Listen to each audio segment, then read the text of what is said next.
In April of 1841, when the air in Colleton County felt thick enough to chew, Silas Rutled made the announcement that would stain his name in whispers for generations. Cypress Grove Plantation sat on 800 acres of low-country earth, ringed by rice fields and the slow, black curve of the Coon River. It was not the grandest estate in South Carolina. But Silas carried himself like a man certain he deserved a place among the county's true elite. He'd spent decades chasing that status, gambling, investing, borrowing, always reaching. Never quite catching up to the families who summered in Charleston and sent their sons to Harvard and Yale. He had one child, Catherine, born in 1813 in the same blood-soaked bed where her mother died. She was raised behind closed doors and lace curtains. Tutors came and went. Dresses were ordered from Charleston. Books arrived in crates that smelled of salt in distant cities. But society never quite knew what to do with her.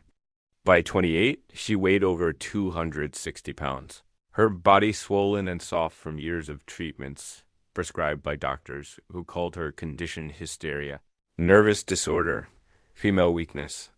They fed her laudanum by the spoonful, mercury and tonics. Sedation disguised as medicine until her hands trembled, her speech slurred. And her mind moved through fogged up people in white society pretended to pity Silas. In parlors and after-church gatherings, they spoke in low sympathetic tones. Poor Rutled. So unfortunate. A mad daughter. Such a shame. She had been such a pretty child. They did not know that the scream that lived inside Catherine did not come from madness at all, but from memory. They did not know about the night when she was 12 years old and had crept downstairs where she was not supposed to be. The night she saw men in robes standing around a table in the cellar, chanting over a woman whose screams were cut short. They did not know that Silas had spent the next 16 years trying to erase that memory from her mind with medicine, isolation, and carefully crafted lies. On April 7th, the letter arrived. A private courier rode up the drive, dust clinging to his coat. He handed Silas a sealed envelope and rode away without a word. In his study, beneath shelves of neatly labeled ledgers, Silas broke the red wax and froze at the sight of the symbol pressed into it, a scythe crossed with wheat stalks. The mark of the brethren of the harvest. The brethren were not mentioned in polite conversation. 13 men from the county's wealthiest families who gathered in darkness, in fields and cellars, to perform rituals they believed fed the land with blood and bound fortune to their names. They mix old European traditions with fragments of African and indigenous beliefs stolen from the people they enslaved. They believed the strong were meant to consume the weak, sometimes figuratively, sometimes literally. Silas had joined them in 1822, hungry for the power they promised. In 19 years, he had attended more than 40 gatherings. There were nights he tried not to remember, but the brethren never forgot anything. The letter was 3 pages, written in precise, elegant hand. It did not flatter. It did not waste time. It informed Silas that he was in debt $12,000 owed to brethren connected, lenders after years of gambling losses and failed investments, a sum he could not hope to repay without selling most of his land and nearly all of his enslaved people. If he did that, he would be ruined, stripped of status, pushed out of the circles he'd clawed his way into. And the brethren did not tolerate failures inside their ranks, but the letter offered an alternative, a demonstration of commitment for members in difficult positions. Silas was to take his only daughter, Catherine, and place her under the complete authority of one of his enslaved men, not as a temporary punishment, not as an experiment, but as a true transfer of control for 1 full year. The man chosen would have absolute command over her person, her daily routines, her treatments. Silas would announce the arrangement publicly before the county's most prominent families. Explaining it as a radical medical measure to treat her condition, the humiliation would be total. In a world where white women were supposed to be delicate and protected, placed above black bodies in every imaginable way, Silas would be declaring that his daughter was worth less than his property. But if he complied, the letter promised, his debt would be forgiven, his accounts quietly stabilized, his position restored. If he refused, financial ruin, and perhaps something worse would follow. Silas sat alone in his study as the afternoon light shifted to dusk. The ticking of the clock on the mantel grew louder with every passing minute. He thought about his land, his reputation, the doors that opened when people heard his name. He thought about how easily the brethren could destroy him, one whispered rumor to the right judge, one fabricated charge, one contract voided in court. He thought about Catherine, shut away upstairs in her darkened room. Drugged into docility, he did not think about what she wanted. Men like him were not trained to ask such questions. Society had taught him clearly, property over people, power over morality. The brethren had only sharpened that lesson by candlelight. He picked up a pen, dipped it into ink, and wrote his acceptance. The wax was still soft on the seal when he handed the letter to a courier before dawn. 3 days later, the second letter came. This one was shorter. It contained a name, Ezekiel Cross, age 33. Recently purchased through intermediaries from a plantation in Virginia. Skills included carpentry and herbal medicine. Temperament, quiet, obedient. What the letter did not say was that Ezekiel Cross had not landed at Cypress Grove by chance. His path southward had been deliberate, each sail a step closer to the man who had ruined his life. Years earlier, on a different plantation, Ezekiel had been a husband and father. His wife Sarah, his son Benjamin, his daughter Ruth. They had been tired and poor, but together. Then Silas Rutled had arrived with a buyer's warrant and cold eyes. He inspected them like livestock, offered a fair price. Then, without reason, separated Ezekiel from his family at the last moment, purchasing only Sarah and the children to send them to an Alabama plantation notorious for working people to death. Sarah died from untreated fever. Benjamin from an infected injury. Ruth, 6 years old, simply stopped eating. The news had reached Ezekiel in pieces, each fact like another bone cracking. There had been no necessity in the sale, no financial crisis, no punishment. Silas had done it to prove to the brethren that he could sacrifice sentiment, that he could destroy a family as easily as he might break a twig. Ezekiel had spent 2 years after that moving, deliberately from one plantation to another, listening, learning, following rumors about a secret society of planters who believed themselves above all law. He had heard the name Brethren of the Harvest whispered in slave quarters, heard about rituals, about a man named Rutled who liked to test himself. When he learned that Silas needed to purchase a man with special skills, Ezekiel made sure he was the one who was offered. On April 13th, a wagon pulled into the yard of Cypress Grove and stopped directly in front of the main house. That alone was unusual. Most sales were conducted near the barns, away from white parlors and dining rooms.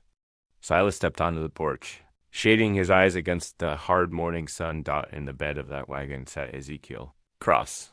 Silas's first impression was of the man's eyes. Most enslaved people were trained by terror to keep their gaze on the ground, to avoid looking directly at white faces. Ezekiel did not. His gaze was level, calm, measuring. It made Silas feel, for the first time in a long while, as if he were the one being inspected. Ezekiel was tall, easily 6'2", with broad shoulders and tight, corded muscle built from the years of labor. His skin bore no whipping scars rare in a man his age. His clothes were clean but plain. His hands were calloused, but the way his fingers rested, the way they moved when he reached for the wagon rail, suggested control and precision rather than simple brute strength. The trader, Henderson, climbed down and handed over papers. Ezekiel Cross, as requested, he said. Quiet, capable. Your associates wanted you to know this one was carefully selected. Silas barely skimmed the papers. He could feel the brethren's hand in all of this. You understand why you are here? He asked, directing the question to Ezekiel instead of the trader. Yes, sir, Ezekiel replied, voice low and steady with a faint Virginia lilt. My daughter's unwell, Silas said. Doctors have failed. You claim knowledge of herbal treatments. My grandmother was a healer, sir, Ezekiel answered. She taught me before I was sold. The transaction was completed in minutes. Money changed hands. Signatures were made. The wagon rolled away, leaving Ezekiel standing in the yard of the place where his life had been shattered years before, though no one but him knew it. Silas had a small cabin prepared for him near the main house, separate from the other slave quarters. He was told his sole duty would be the care and treatment of Miss Catherine. He was warned that failure would have consequences beyond imagining. Ezekiel nodded and said all the expected words. Yes, sir, and I understand, in the exact tone of quiet obedience they wanted to hear. Only when he was finally alone did his mask slip. He sat on the narrow bed and pulled from inside his shirt a small cloth bundle. Inside was a worn piece of paper, edges softened by years of handling, with 3 names written in a child's uncertain hand. Sarah, Benjamin, Ruth. He traced each letter with his thumb. Their faces rose in his mind, Sarah singing while she worked. Benjamin's serious little frown when he did sums, Ruth clutching wildflowers in her tiny fists. He saw again the moment they had been torn from him, Benjamin clinging to his leg. Sarah trying to be brave, Ruth too confused to cry. He saw Silas Rutled smiling. Ezekiel refolded the paper carefully and tucked it back against his chest. He lay down on the bed and stared at the rough-hewn ceiling, listening to the unfamiliar creaks, the house that had profited from his family's suffering. He had come to Cypress Grove for a reason, to get close enough to Silas to find his weaknesses, to learn his secrets, to decide at the right moment exactly how justice would come. Tomorrow, they would lead him upstairs to meet the woman everyone called mad. Tomorrow, he would walk into Catherine's darkened room as her caretaker, as if he were nothing more than a tool her father had purchased. But tonight, alone with his thoughts and the names pressed against his heart, Ezekiel Cross began planning how to turn Silas Rutled's bargain with the brethren into his own private reckoning. Ezekiel's first day began on April 14th. Under a sky that felt too bright for the heaviness he carried, a house slave named Judith, gray streaks in her hair and worry lines carved deep around her mouth, came to his cabin after breakfast and motioned for him to follow. She's having a bad day, Judith murmured as they climbed the stairs inside the big house.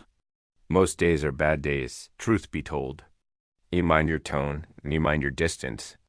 Miss Catherine don't take kindly to new faces. The hallway on the second floor was dim, shutters half closed against the hard low-country light.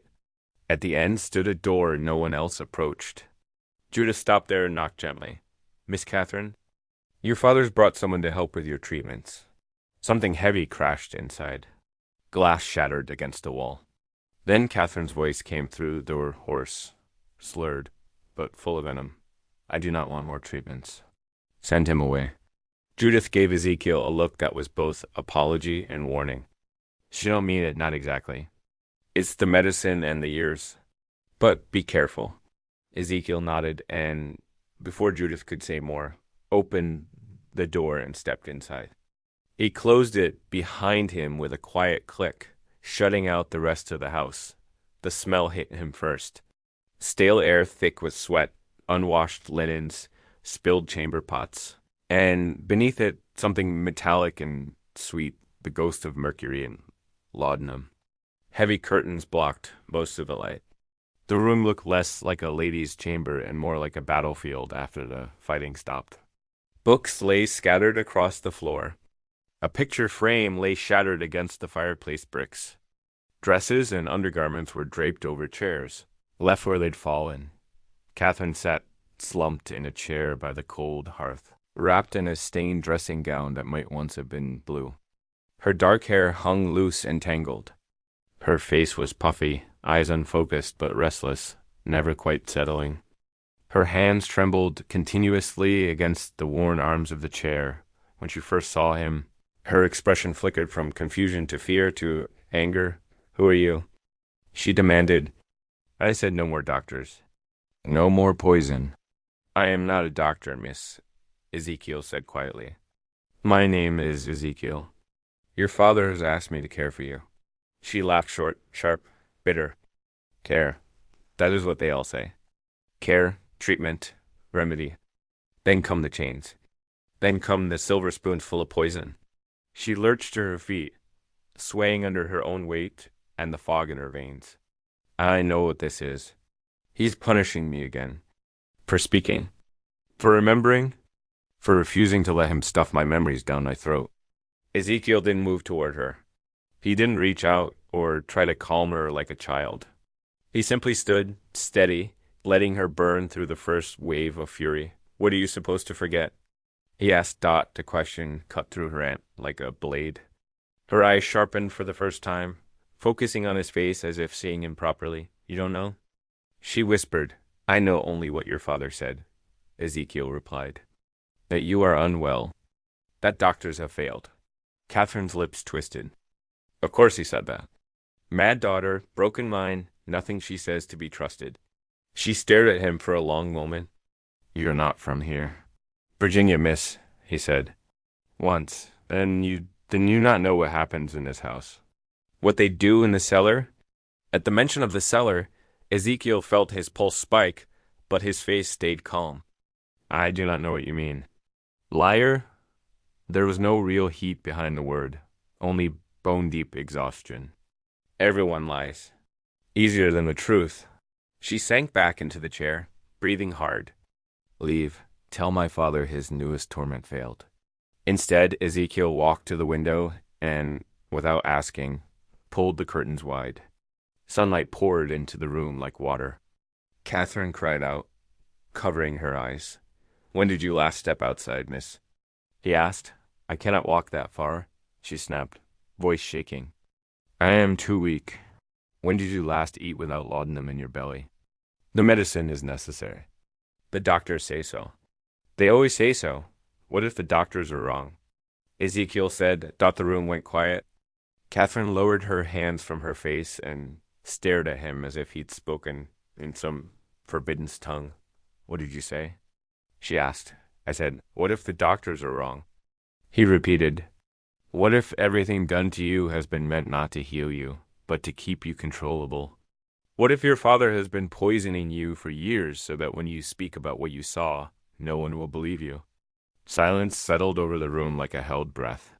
For the first time, her trembling hand stilled.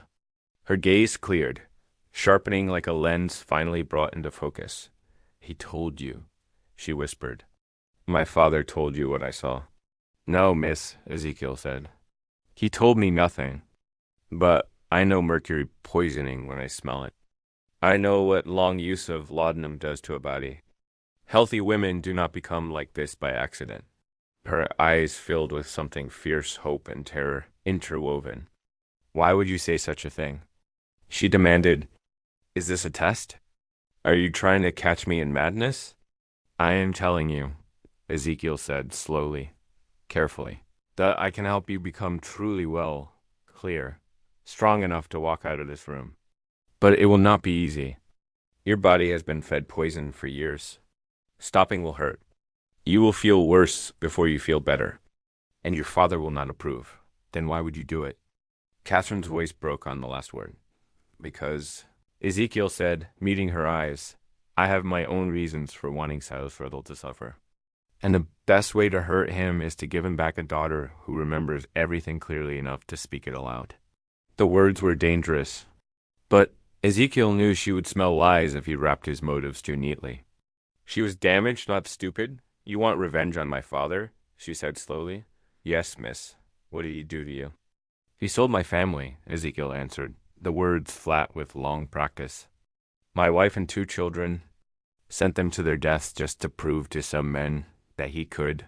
Catherine listened, and something hard in her face softened, then hardened again into a different shape. The brethren, she said. He sold them for the brethren. Not a question. Ezekiel hesitated. You know of them? I watched them, she said, when I was 12. Her voice was quiet now, but every word was sharp. I watched them torture a woman on the cellar table. I watched my father raise a cup of her blood to his lips. I told what I saw. They called it delusion. They called it hysteria. For 16 years he has been trying to bury that night under chemicals and lies. Her shoulders shook once, then stilled. I am not mad, Ezekiel. I have never been mad.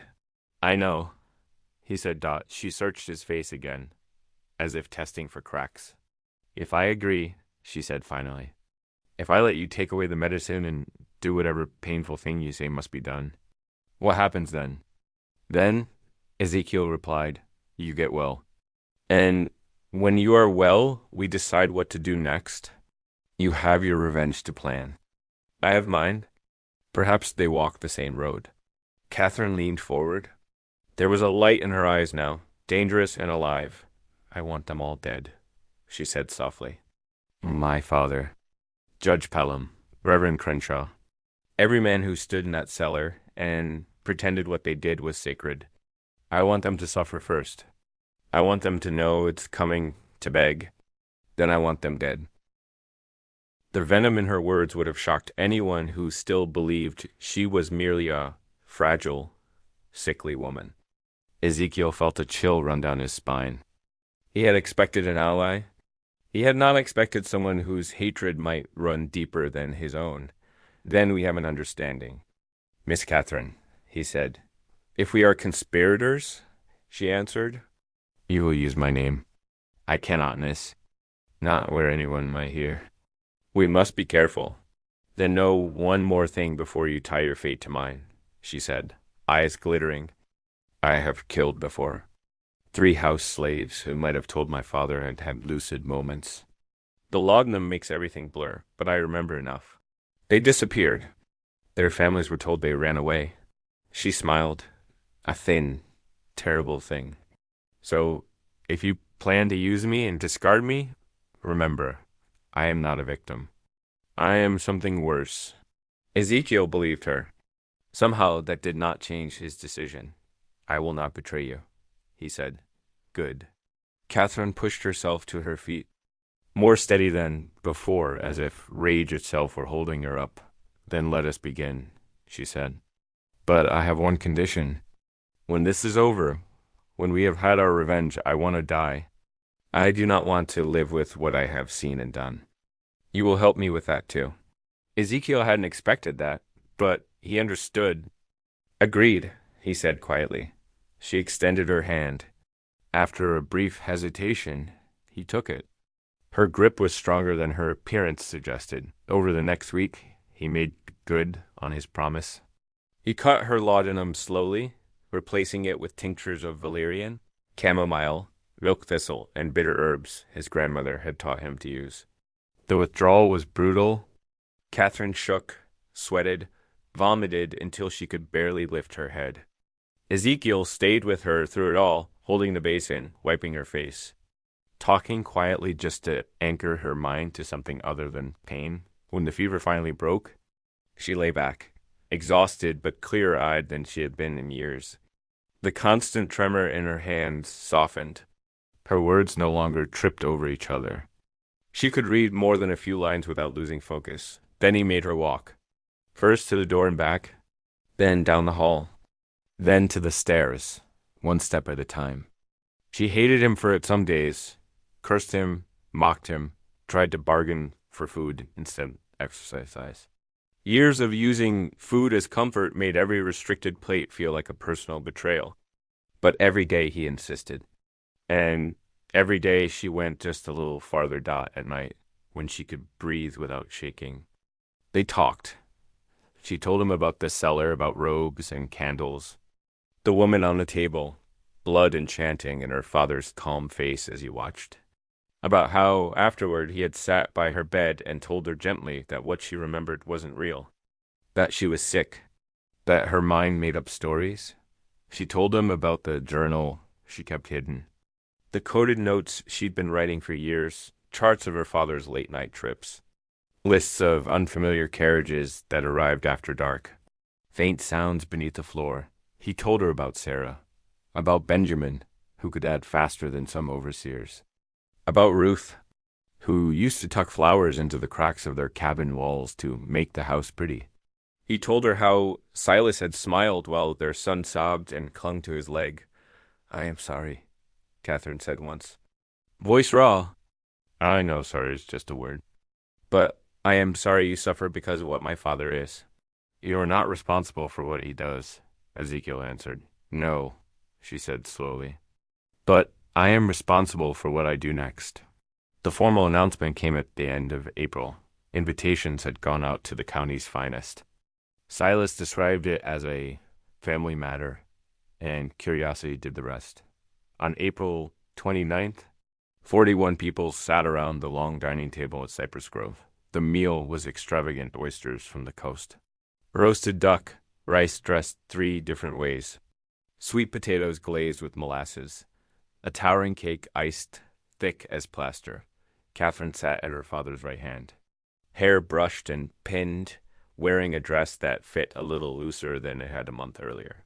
She ate little, spoke less, and when she did, her words were calm and clear. To the guests who had last seen her shaking and slurring, the difference was shocking. Ezekiel moved through the room like a shadow, refilling glasses, clearing plates, bringing fresh dishes from the kitchen. To most of the men at the table, he was invisible, another brown face in livery, another pair of hands. To Catherine, he was a point of stillness in the swirl of conversation and clinking silver. Their eyes met only once. It was enough. After dessert, Silas stood and tapped his glass. The room quieted. My friends, he began, you all know my daughter has been unwell for many years. We have tried doctors from Charleston, even a specialist from Philadelphia. None could help her. He gestured toward Catherine. 2 weeks ago, I brought in Ezekiel, who has knowledge of certain herbal treatments. As you can see, Catherine is improved, calmer, clearer, more herself. Polite murmurs spread around the table. Some faces showed genuine surprise. Others were guarded. This improvement, Silas continued, has led to a difficult decision. My daughter requires care more intensive than our household can manage in the ordinary way. So, after much thought, I have decided that Ezekiel will assume full responsibility for my daughter's welfare. He will have complete authority over her treatment, daily activities, and living arrangements effective immediately. The murmurs died at once. Replaced by a stunned hush. Marcus Fanning was the first to find his voice. Silas, surely you do not mean that literally. You are placing your daughter under a slave's authority? I am placing her with the only person who has succeeded where surgeons and physicians failed, Silas said. His jaw tightened. My daughter's health is more important than social niceties. An arrangement with a companion, perhaps, Reverend Crenshaw suggested, carefully. A white nurse? A relation? There must be another way. I have made my decision, Silas said. His voice went cold. Catherine agrees. Do you not, daughter? Every eye turned toward her. For a single heartbeat, she felt the old weight, the years of being labeled mad.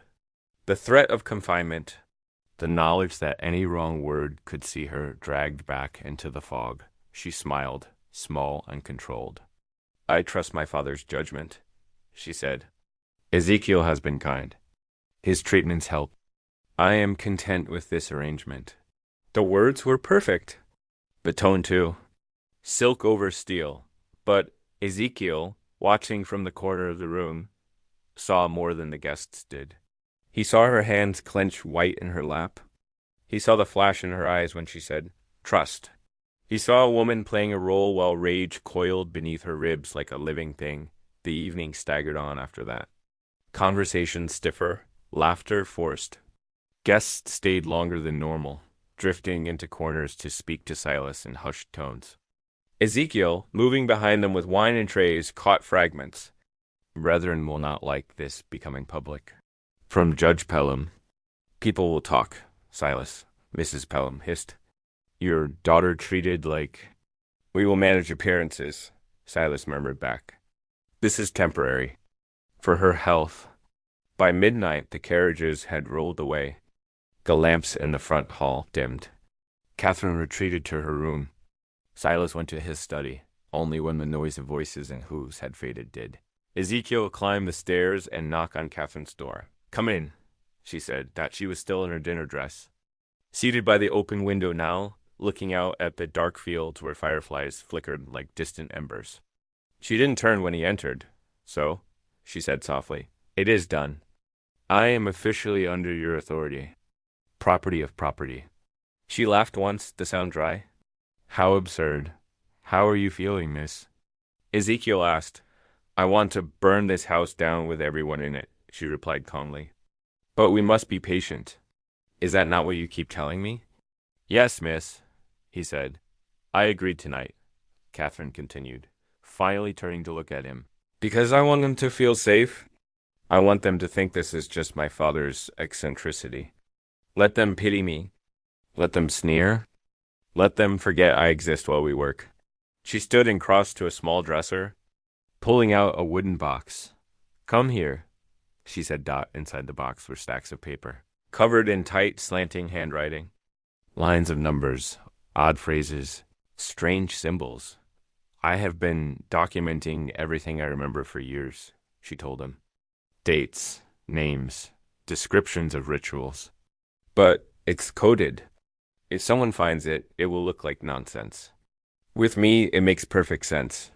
She pulled out one page in particular, edges worn from handling. I know where they keep the ledger, she said. The brethren's record of every ritual, every sacrifice, every man who took part. My father talked about it once, when he thought I was too young to understand. There is a hidden room in the cellar. That's where it is. And that is where we must go, Ezekiel said. Yes, Catherine answered. Do we go when he is away? He travels to Charleston once a month. The next trip is May 14th. He will be gone for 3 days. That is our window. She spread another sheet on the desk, her rough memory of the cellar's layout. Ezekiel leaned over it, asking about doors, shelves, locks, where torches were kept. They whispered back and forth until the candle burned low. When he finally left her room, it was near 2 a.m. The house felt like it was holding its breath. In his small cabin, Ezekiel lit his own stub of candle and took out the worn paper with 3 names. Sarah, Benjamin, Ruth, he whispered. Somewhere below him, beneath floors and locked doors, was the heart of the brethren's power, a ledger no one was meant to see. Somewhere above, in a room that smelled of medicine and anger, was the one person in this place who believed him, and who remembered enough to destroy them. He blew out the candle and lay in the dark, listening to the house settle. In 2 weeks, they would go down into the cellar together. In 2 weeks, they would touch the secrets men had murdered to protect, and all of Cypress Grove would begin to tilt toward ash. May 14th arrived heavy with heat, the kind that clung to skin and crawled into lungs. Dawn had barely broken when Silas Rutled climbed into his carriage, announcing loudly to the servants that he would be in Charleston for urgent business. His voice carried through the yard, performative and confident. But Catherine and Ezekiel exchanged a single, quiet look from the shadows of the upstairs hallway. They knew he would be gone for 3 days. They also knew this was their only chance. The house falls silently by evening. The main house had sunk into its usual nighttime hush. Kitchen fires out. Servants dismissed to the quarters, lamps extinguished one by one. The silence felt different tonight, stretched and tense, like a rope pulled too tight. At 10 o'clock, Catherine opened her bedroom door.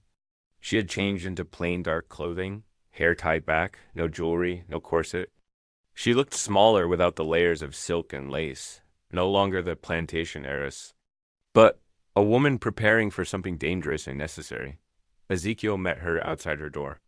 Lantern shuttered tight to hide the light. Are you certain? He asked. I have waited 16 years, she replied. I will die before I turn back now.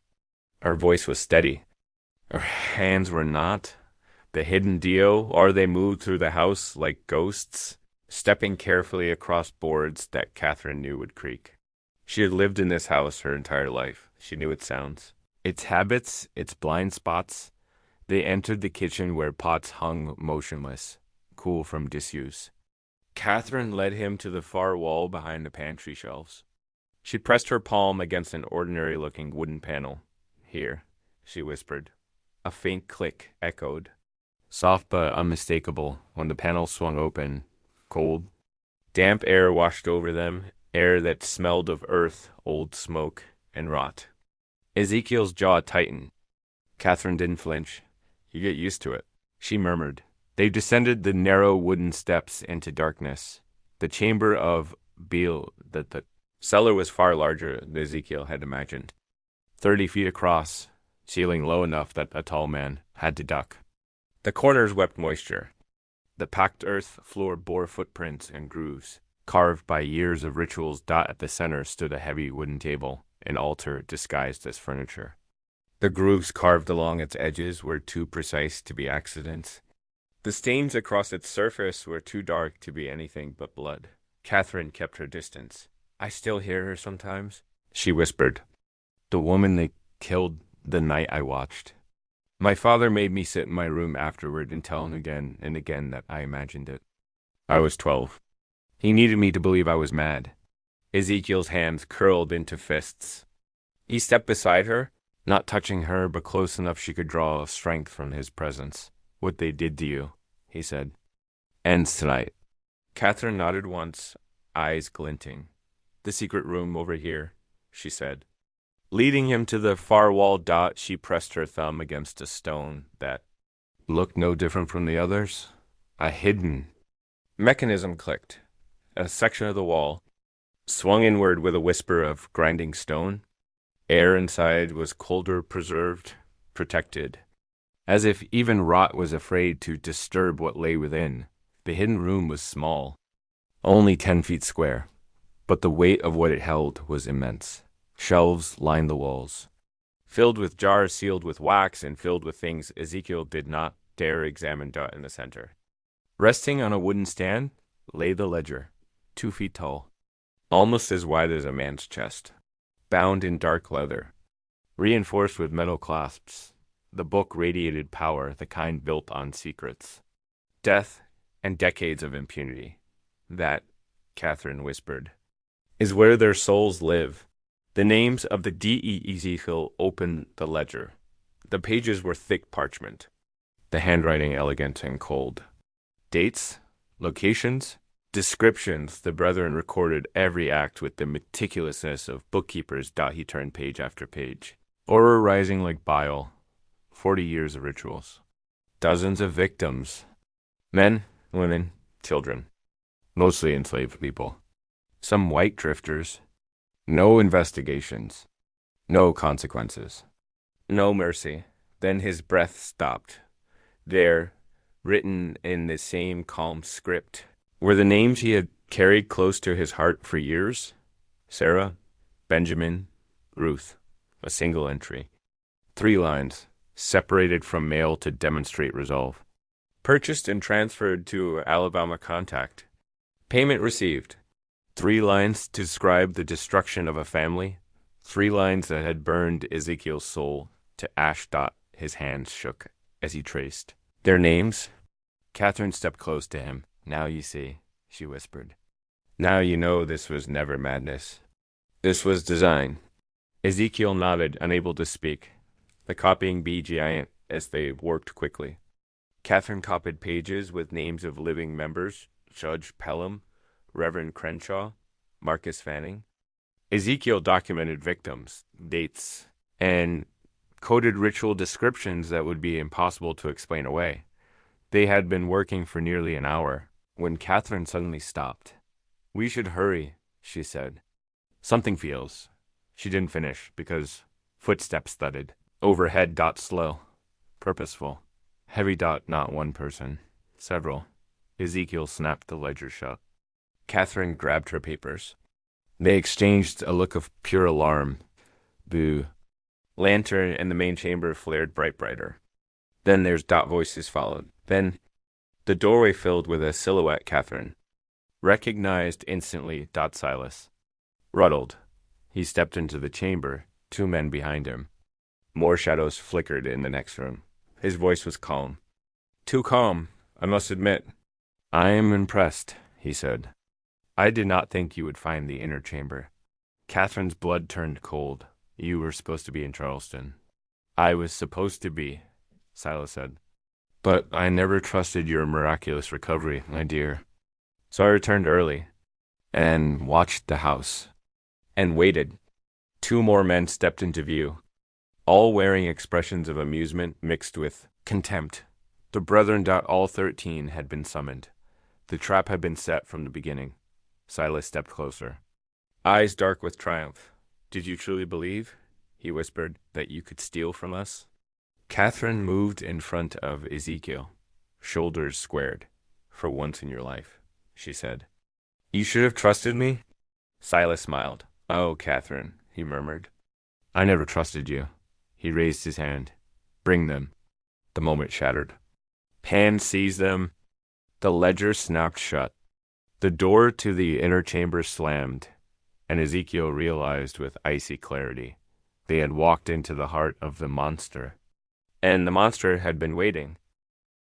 They dragged Catherine and Ezekiel upstairs like captured animals, shoving them into Silas Rutled's study and locking the door behind them. The sound of the bolt sliding into place felt heavier than any chain. The study was windowless except for a small, high transom that neither of them could reach. Ledger books lined the shelves, a lifetime of Silas's obsession staring down at them. Ezekiel paced once from wall to wall, testing the furniture, the hinges, the door frame. There was no escape, not without confronting the 13. Men gathering below Catherine stood with her back pressed to the desk, breathing hard, her face pale with fury. Then, without a word, she reached beneath her dress and pulled out a folded stack of papers. The copies from the ledger. She had hidden them on her body before Silas had burst into the inner chamber. "He didn't search me," she whispered. "He always underestimates me." Ezekiel took them, but the knowledge felt heavy.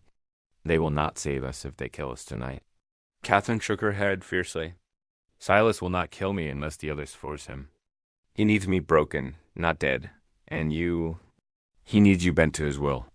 For nearly an hour they listened to footsteps thudding overhead, voices murmuring on the stairs, and the low shuffle of men gathering in the kitchen. Catherine recognized the tones: Judge Pelham, Reverend Crenshaw, Marcus Fanning, and others. The full brethren was assembling. At last the lock turned, and Marcus Fanning opened the door. His face looked carved from stone. "They're ready," he said. "Come peacefully." 2 men seized Ezekiel, forcing him forward.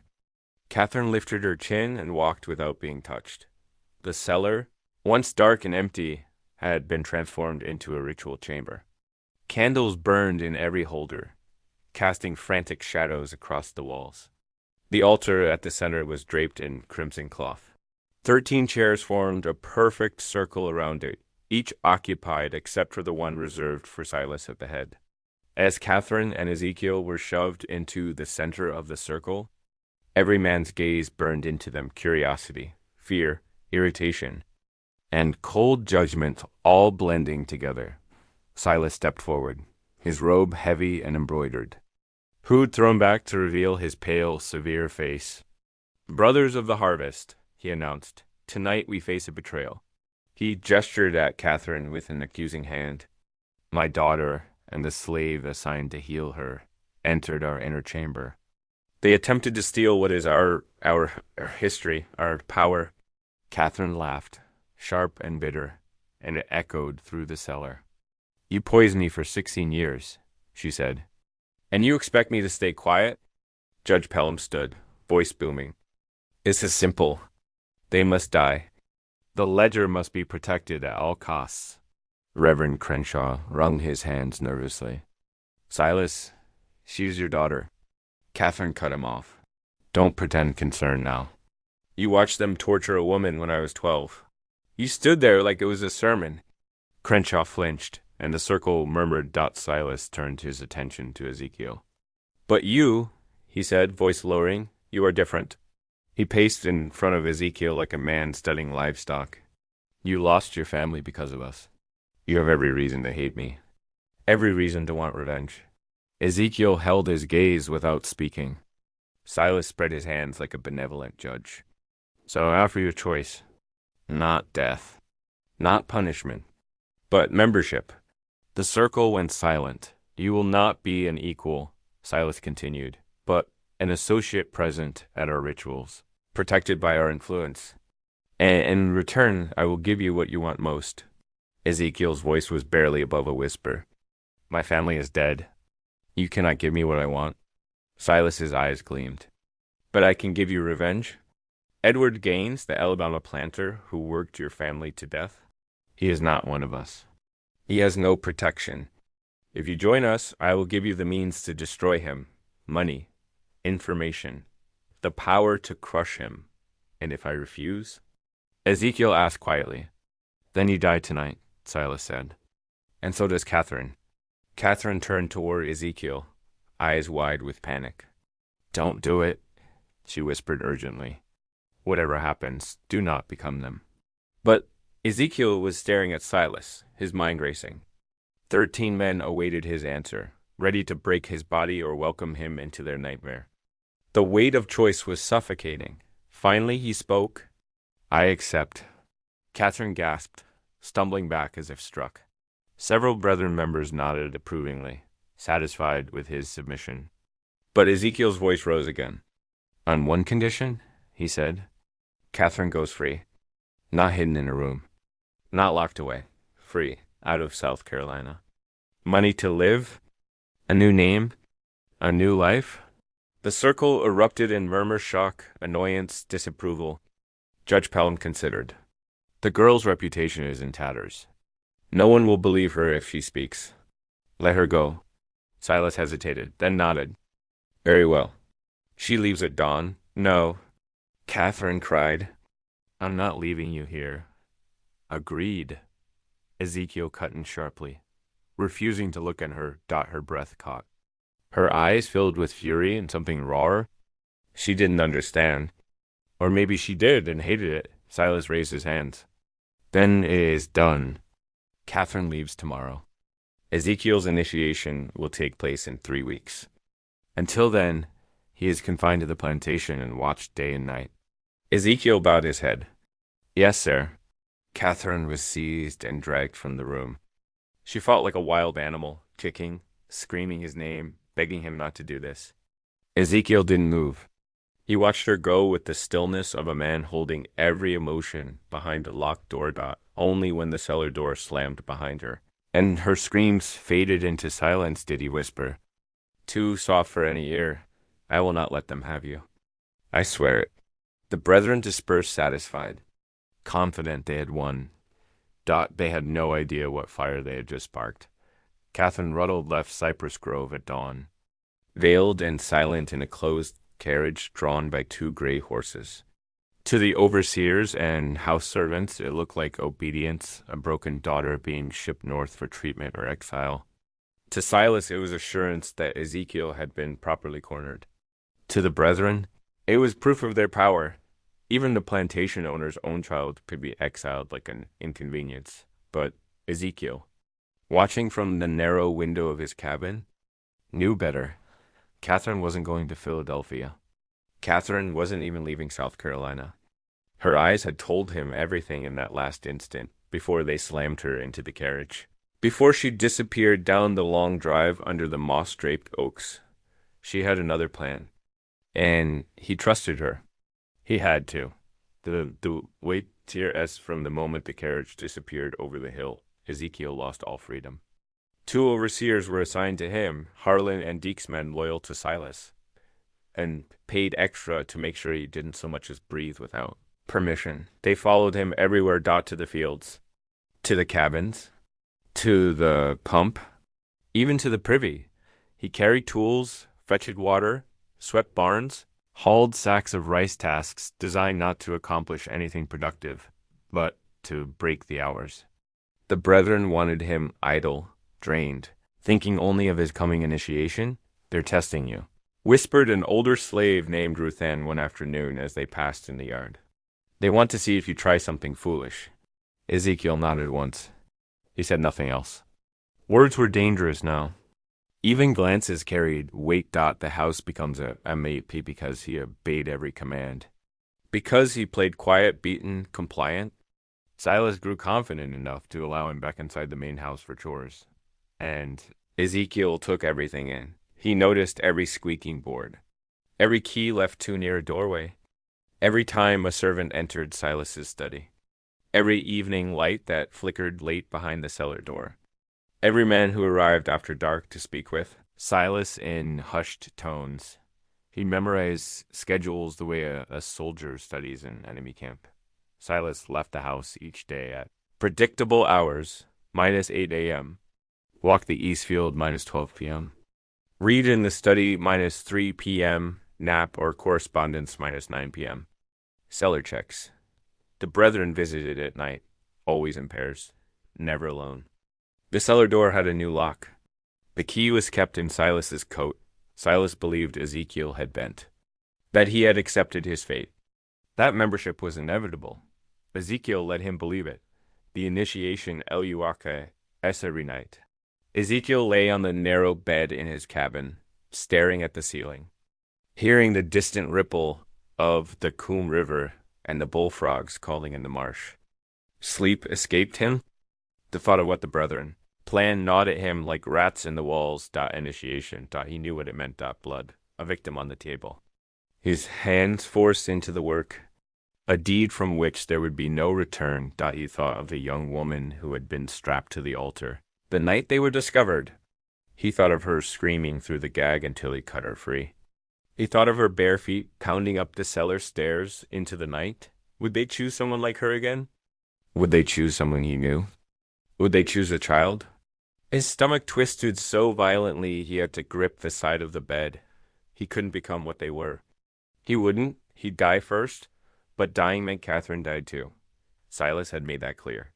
Catherine's survival depended on Ezekiel living long enough to play his part. Every path forward was edged with blades. The unlikely messengers on the fifth night, as Ezekiel carried a pail toward the pump. A whisper brushed his ear. She ain't gone. He turned sharply, too sharply, but it was only Judith, the middle-aged house servant with soft gray hair and sharper instincts. What did you say? He whispered. Judith didn't look at him. She kept walking, broom in hand, eyes down. She ain't gone far. That girl's been hiding in the slave quarters since dawn. I seen her. She's alive. She's waiting. Ezekiel's breath caught in his throat. But Judith kept moving before the overseers noticed. Later that night, as he scrubbed the main hall floors, a teenage boy named Fletcher passed him with a stack of firewood. Without looking up, he murmured, she'd be talking to folk from other plantations. At night. Slip it out the back. Another day, another whisper from the laundry workers. From the stable boy, from an old man who limped past him at the pump. Catherine wasn't hiding. Catherine was recruiting. People who'd lost children to the brethren. People who'd heard noises from the swamp and known better than to ask. People who'd buried friends whose deaths were ruled accidents. She was building an army. Small, silent, desperate. A fuse smoldering quietly toward something explosive. A warning from the devil on June 2nd, one night before Ezekiel's initiation. Silas came to his cabin. He didn't knock. He simply opened the door and stepped inside. Ezekiel stood slowly. Silas looked around with a faint curl of disgust, as if surprised to find the man he hoped to recruit living in such plain surroundings. Tomorrow, Silas said, you will take your place among us. Ezekiel stayed silent. Silas sat on the one wooden chair, crossing his legs like he was in a drawing room instead of a slave cabin. I want you to understand something, he began. The Brethren has existed for 43 years. Not once has a member betrayed us. Do you know why?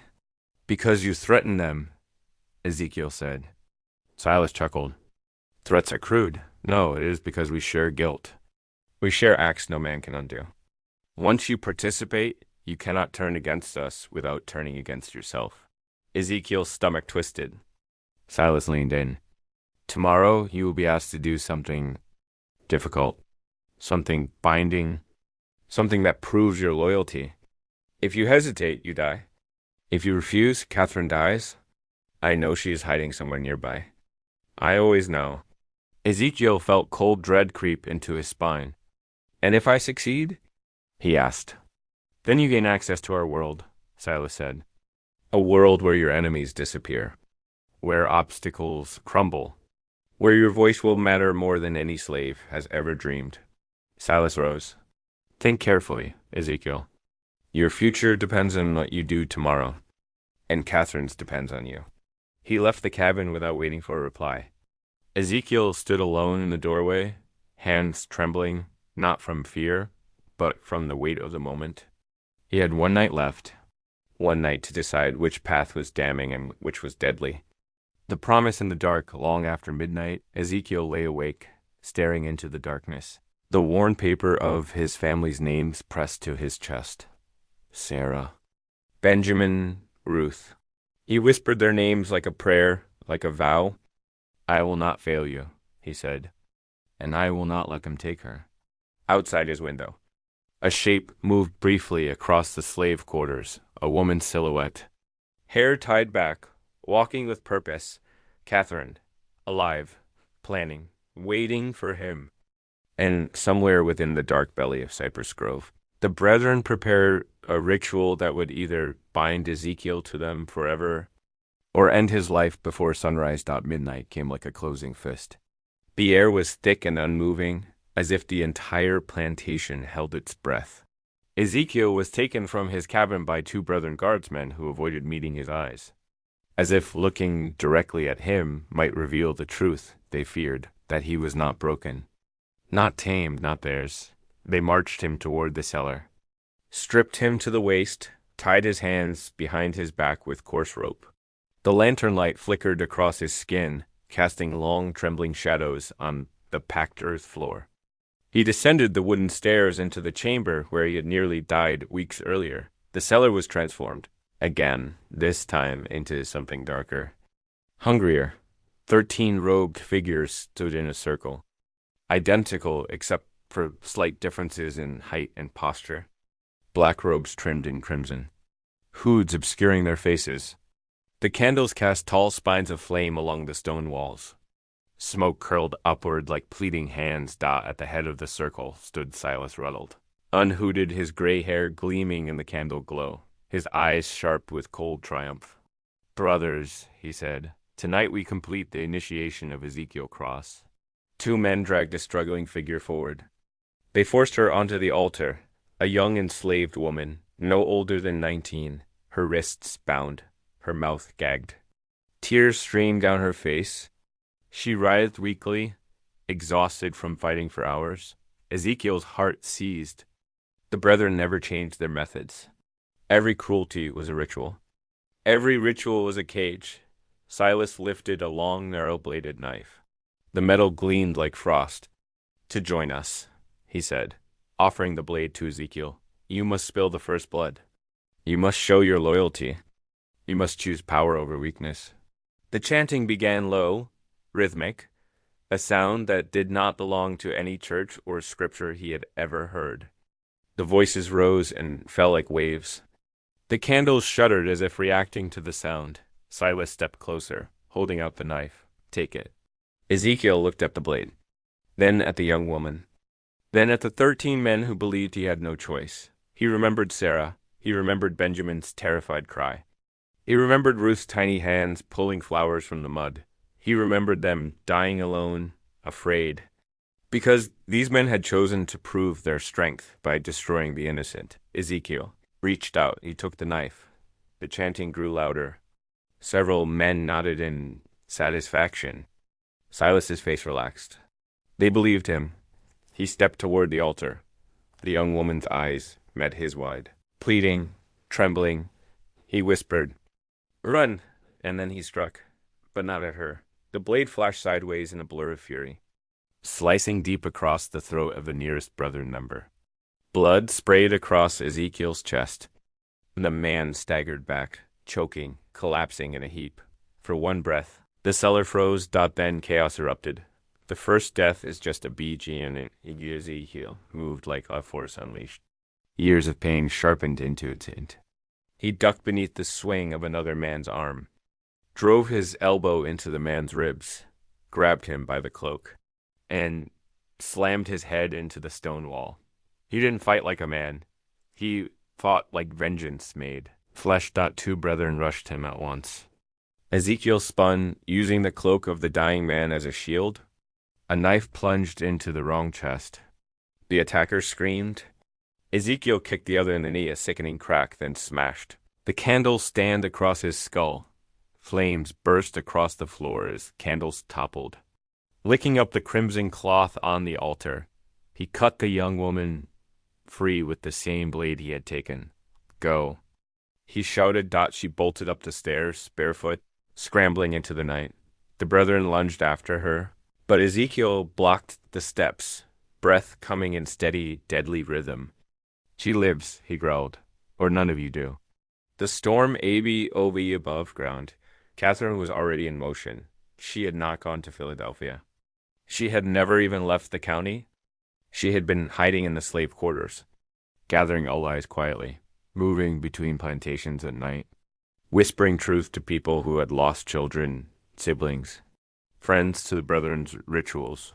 Tonight, when she heard the young woman burst from the cellar screaming, Catherine stepped from the shadows like a general entering a battlefield. Behind her, 23 enslaved men and women surged forward armed with axes, hoes, scythes, hammers, and rage, so old it felt like a living creature. Now, Catherine shouted. They stormed the cellar stairs. The COLS warriors. They were men who had lived entire lives shielded by privilege and fear. And tonight, fear turned its back on them. As Ezekiel held the stairs. The enslaved people Catherine had gathered poured into the chamber like a flood. An overseer swung. A pistol and iron skillet smashed into his temple before he could fire. Reverend Crenshaw fell to his knees, pleading scripture. A scythe answered him. Marcus Fanning tried to flee up the stairs. 3 hands grabbed him and dragged him down, screaming. Ezekiel fought beside them, breath ragged, body slick with sweat and blood. He was cut on his arm, bruised on his ribs, but he did not fall. The brethren tried to organize, to command, to beg. Nothing saved them. In minutes. 11 of the 13 were dead. 2 remained. One tried to crawl toward the stairs, leaving a smear of blood. The other stumbled behind the altar, sobbing, calling for Silas to save him. But Silas had vanished deeper into the shadows of the cellar, only to reappear with a final, desperate act. The last Tiresias seized Catherine from behind. One arm locked around her throat, a knife pressed against her skin. Her gasp was sharp, furious but not frightened. The entire cellar froze.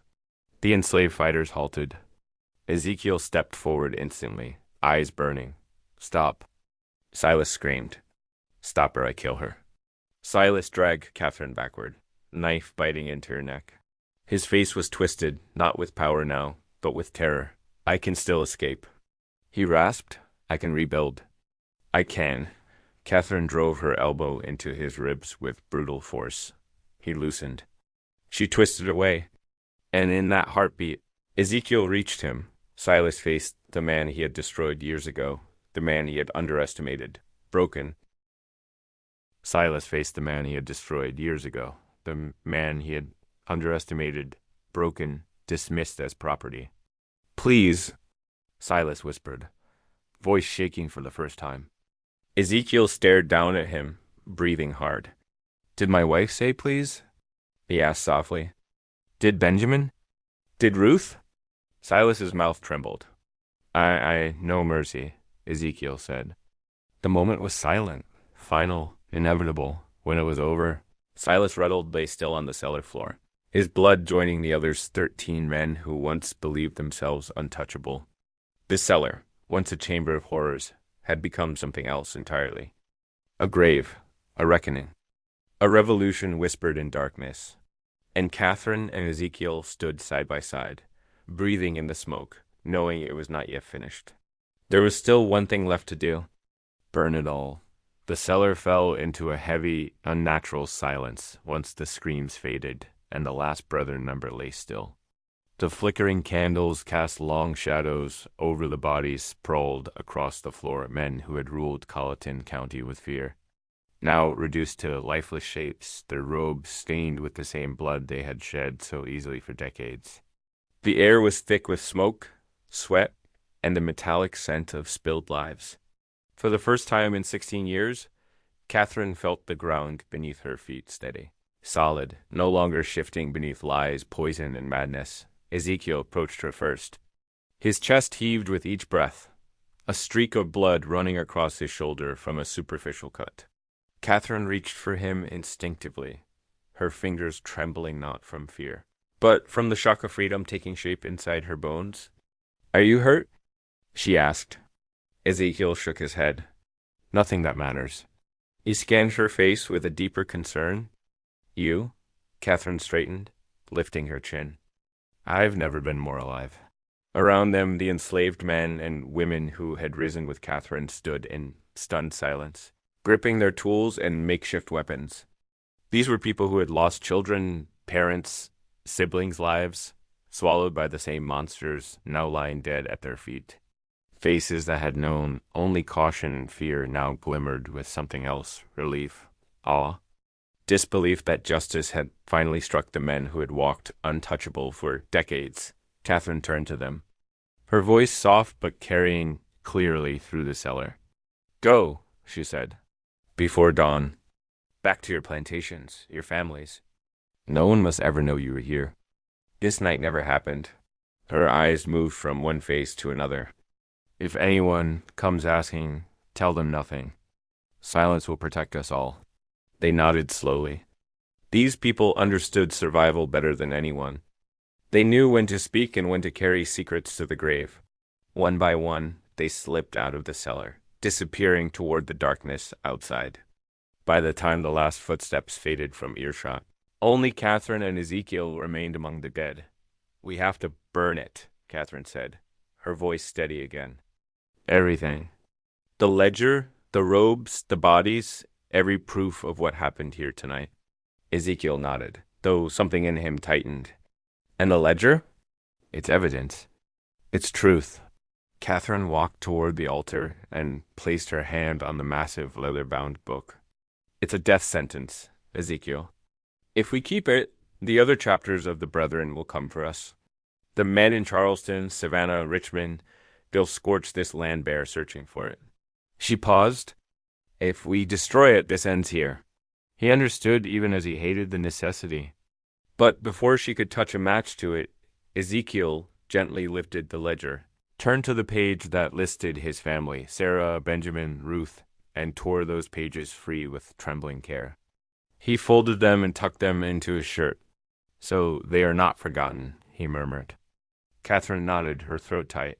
They worked together in grim silence, stacking wood, cracking open oil jars, pouring them over the altar, the robes, the floor. Catherine splashed oil across the walls with a wild, furious motion, as if she were cleansing the house of 16 years of nightmares with every stroke. The flames would destroy the ledger, but they would also erase the chamber itself, erase the power the Brethren had held over this land. When everything was ready, Catherine took a single candle from the wall. The flame wavered, casting golden light across her face. For the first time, Ezekiel saw not the broken woman her father had created, but the person she truly was, sharp-minded, relentless, and burning with the righteousness that made her glow brighter than the fire she held. They locked eyes. No words were needed. Catherine lowered the candle. The flame kissed the oil-soaked wood. Fire erupted, instantly hungry, roaring, racing across the floor and leaping onto the robes. The crimson cloth ignited in a flash. The heat forced them back up the stairs as flames devoured the room below. Smoke billowed upward, thick and black, filling the stairwell. Ezekiel grabbed Catherine's hand and pulled her. Up the final steps as the cellar was swallowed by flames, they stumbled into the kitchen, coughing, wiping soot from their faces. Then they ran out into the yard and turned to watch Cypress Grove's final breaths. Fire erupted from the windows, swallowing curtains and wooden beams, consuming the pillars, the walls, the memories. It climbed upward as if trying to tear the night sky open. Sparks drifted high into the air. Carried by the wind toward the rice fields, Catherine stood motionless, her eyes reflecting the blaze. 16 years, she whispered. 16 years of silence. Her voice broke, then steadied. It ends tonight. Ezekiel stepped beside her. What now? He asked. Now. She took a deep breath, still staring at the burning house. Now I leave this place behind. I'll go north. With the money I stole from my father's accounts, I can start over. But I will write everything down, every ritual, every name. I'll hide it, code it, bury it for someone to find long after we're gone. He nodded slowly. And you? I go west, Ezekiel said. I'll disappear into places where their reach cannot follow. And I'll do what I can for others, those who need a way out. A chance to run. They stood shoulder to shoulder as the flames consumed Cypress Grove, watching the structure collapse inward with a great exhale of sparks. When the final beam fell and the fire settled into embers, Catherine turned to Ezekiel one last time. We saved each other, she said softly. He nodded. And we're free. They walked away in opposite directions. Catherine toward the faint glow of Charleston, far to the east. Ezekiel toward the silent forest stretching westward. The dawn broke behind them, lighting the smoke of Cypress Grove like a shroud dot by sunrise. Nothing was left of the brethren of the harvest, but ash dot the fire at Cypress Grove burned through the night, turning the grand plantation house into a pyre so bright it lit the treetops of Colleton County. By dawn, the smoke had thinned into a gray ribbon stretching across the sky visible from miles away. Neighbors arrived in wagons, shocked, whispering prayers and speculations. Overseers from nearby plantations muttered theories of faulty candles, collapsed beams, or God's judgment. But no one questioned the official story. 13 prominent men, gathered for an evening of business, had been trapped in the cellar when a lantern toppled and ignited stacked wood. The fire spread too quickly. The heat was too intense. Their bodies were found charred, indistinguishable. A tragic accident, the county said. A devastating loss, the church proclaimed. A blow to the region's leadership, the newspapers mourned. Silas' daughter, Catherine, was declared dead as well burned in her room. Unable to escape God, no one searched too deeply. No one investigated the cellar. No one wanted to imagine anything beyond the comforting simplicity of tragedy. Colleton County had always been good at burying its secrets. The scattering of WTNESSES within weeks. The enslaved people of Cypress Grove were sold to various plantations to settle Silas Rutled's debts. Families were torn apart once again, scattered across South Carolina and neighboring states. Yet not a single one of them spoke about what truly happened that night. They carried the secret silently, knowing the cost of telling it and knowing the cost of not telling it. Stories, whispered only in the safety of slave cabins, began to circulate. Stories of a night when wicked men burned, of a woman who returned from madness to strike down monsters, of an enslaved man who fought 13 powerful men and walked away alive. Stories that mixed truth and legend until they became impossible to separate to the enslaved. Cypress Grove became a place of whispered justice, proof that cruelty had limits. That oppression had a breaking point, that even the most powerful men could be made to bleed.